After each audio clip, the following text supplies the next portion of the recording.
Hey there, it's Sherry from Sherry Johnson Coaching and the Love and Loss podcast, where we help you recover emotionally and spiritually after a miscarriage. I hope you are doing well today. I'm feeling a little bit better. Here in Canada, we've had a few days of sun, which makes me feel so much better in the dead of winter. And the days are also starting to get a little bit longer, which is so nice. It's still 5:23 and still light out, which is so nice. So let's get started. I want to talk today about a myth that floats around out there. And that is that if you are not crying, you're not grieving. And that might be a myth that other people kind of impose on you when you are the one grieving, but you might also be buying into that myth yourself and thinking, I'm okay. I'm not crying every day. I think I'm doing okay. And so I want to dispel that myth because it is a myth, actually. Somewhere along the line, we've learned that grieving means crying. And I don't know where it comes from.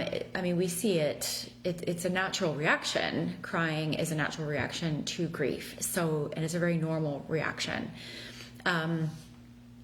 We see it, of course, at funerals, at events that are sad. We see it in the movies. But it's not always the first reaction. It's not always a reaction at all. So let's think about the other types of emotions that accompany grief. Actually, let's talk about the other emotions just in general. So anger.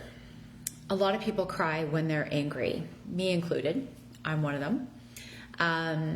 A lot of people cry when they are frustrated. They can't control a situation. And I'm also someone who tends to do that. Some people cry when they're exhausted. That isn't one for me, but I do know people who feel that way when they're just so exhausted. Their reaction to that is crying. And yet, not all of these, not everyone cries at these emotions, yet some people do when they feel those emotions.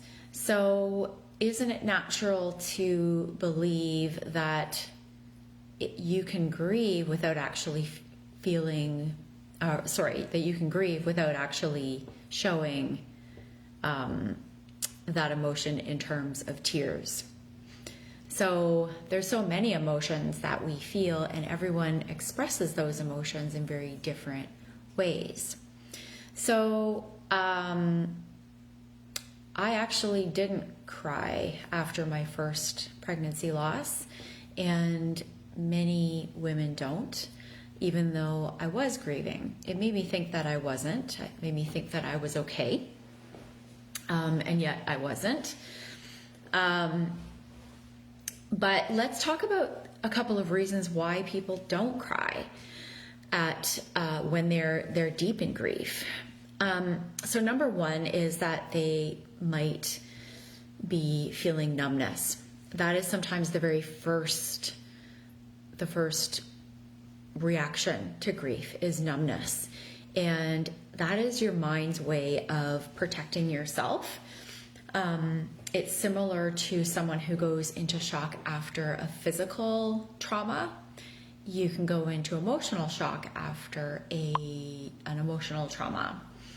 So when you feel numb, you don't have any emotion, and you might not have any reaction to the emotion or the experience of grief.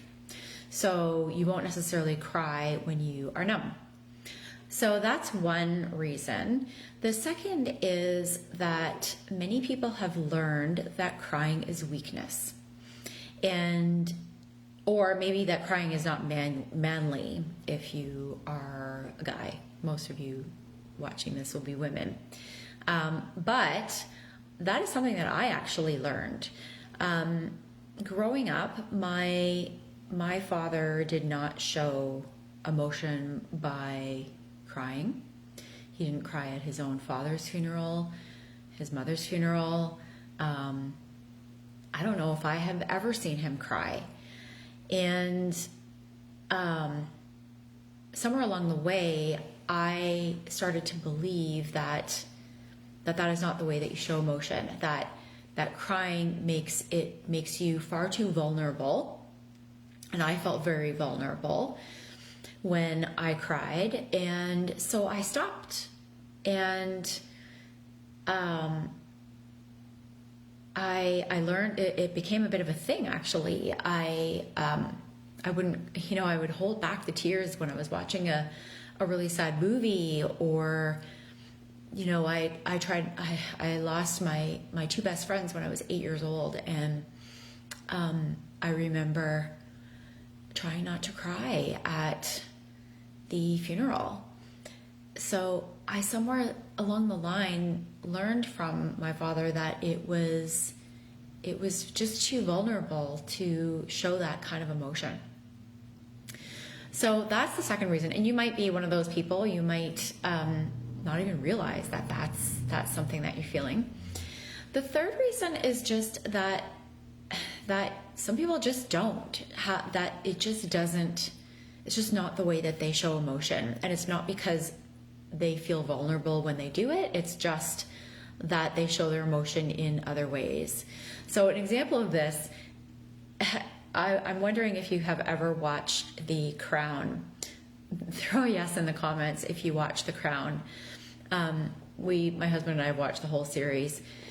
And there's one episode that stands out in my mind where the Queen goes to visit Wales after a disaster has occurred there. There was a massive mine and mudslide, and it tore up a town. And many children actually in a school lost their lives in that disaster. And the Queen went to visit the site not long after it happened, and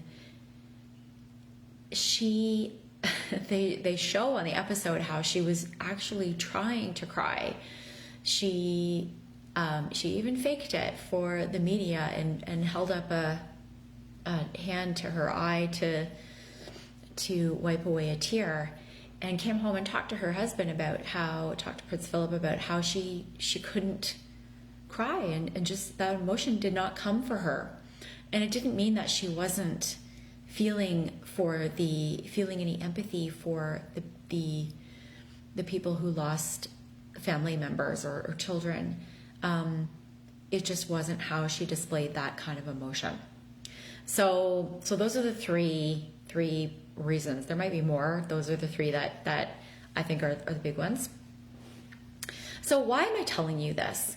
I want you to think about how you're reacting to your miscarriages and or miscarriage or your pregnancy loss. And I worry that you first might believe that you're not upset because you're not crying, and you actually do have some healing to do and might need help with that. So just because you haven't broken down in tears, it doesn't mean that you're not grieving. And it's okay to not break down in tears. I want you to know that. And yet your grief may be coming forward in other ways, disguised as other emotions. And you might just not recognize that it's grief because it's displaying itself in other ways. So it might be anger or irritation or resentment, jealousy, guilt. There might be other things that you're feeling. And secondly, you might actually feel guilty for not crying. I felt this way, and I didn't even realize that I was feeling that way when I first had my miscarriage.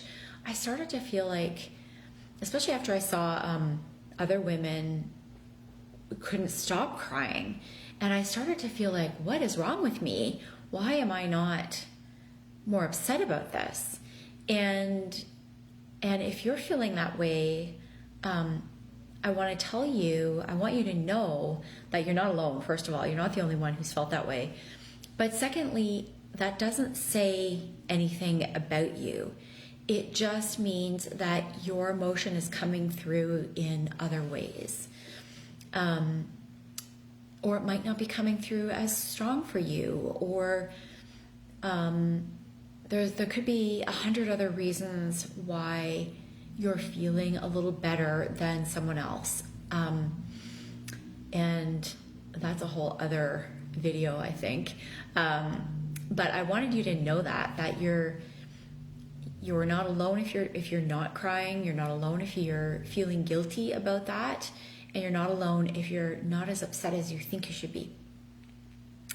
So third, you might also be in, if it's very raw for you, if it's very new, your miscarriage just happened, you might still be in a state of numbness, and that's why you are not crying either. And it may come later. So I want you to monitor your emotions and make sure that you are okay once they do kick in, if they do kick in. So what you should do instead of feeling guilty or of chastising yourself for not crying or wondering why you're not is just to notice the emotions that you are feeling. Notice how you express those emotions and honor that. Don't apologize for that. Honor the way that you're expressing your feelings and allow that to just come through the way it's going to come through for you. Allow yourself to feel those emotions and allow them to move through you. So I'm going to end this there. And while I'm hoping that this is giving you the sense that there is no right way to grieve, there's no norm. I suppose every way to grieve is normal. I was going to say there's no normal way to grieve, but there's every way is normal. It's whatever's right for you. But so while there is no right way to grieve, there is a way for me to help you navigate it. And I would encourage you to click the link in the description for this video. I have a free PDF roadmap to help you navigate grief after pregnancy loss, and I would love it if you downloaded that. So I would invite you to do that. And I also get into these conversations in more depth in my Facebook group, which is at Miscarriage, Love and Loss. And I'll put that link in the description as well. Bye for now.